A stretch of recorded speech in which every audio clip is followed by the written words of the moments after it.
مسئله زودگاهش هم یک نکته هست که بسیارتر میگن که در بیرون زندگی میکرده، میگه در بخارا و در دیگر منطقه، یعنی با گمان شما بیشتری اکثر اونش در کجا استفاده کرده است؟ در مسئله زادگاه و در مسئله خواستگاه رودکی نیست اندیشه ها گوناگونند، ولی اکثر مثلا بعد اون که استاد عینی به این مسئله مشهور شد و در اساس معلومات سرچشمه ها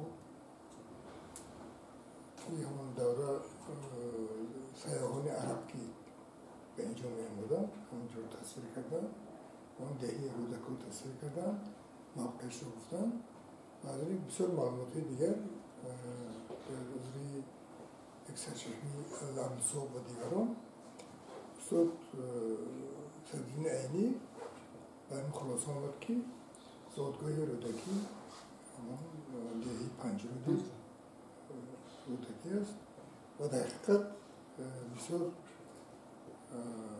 همون طبیعت اونجا و اینکه به شهرهای بخارای سمرقند نزدیک بودن، یعنی میرفتن میومدن و همین اینا دلیل اون است که در حقیقت رودکی از اونجا به دنیا آمده است. مرکز هم در زادگاه خودشان به مورد استفاده زایران و زیارت کنندگان قرار گرفته است. استاد همین مسئله که اولین اینه پیش از رودکی شاعر زیاد و شعر زیاد می نوشتن، ولی این اولین نفر است که دیوان ترتیب داد، همین تو کجا حقیقت داشته باشند؟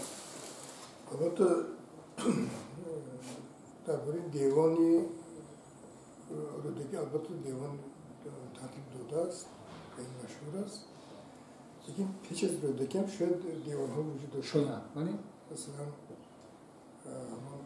منجیک ترمیزی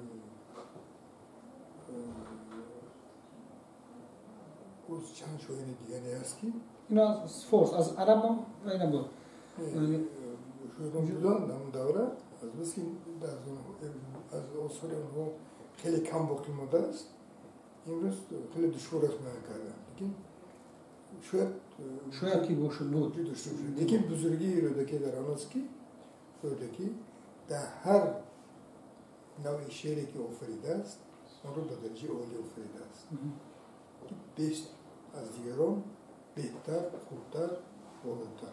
یعنی فضای شعریش فصیح بود میگن تو مثلا قصیده رو بهترین قصیده رو رودکی سروده، بهترین غزل رو رودکی سروده، بهترین حتی من رباعی بسیار کسا میگن که بنیادگذار رباعی عمر خیام است، اینطور نیست. بنیادگذار رباعی این رودکی است. اولین شاعری که رباعی رو به یک سیقل داد و به همین شکل آورد ساخته کرد رودکی بود که دیگران اون رو استفاده کردن.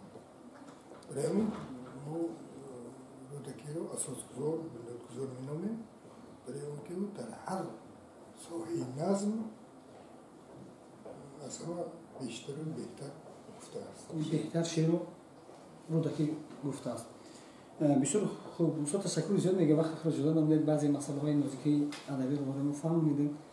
تشکر میگم شما.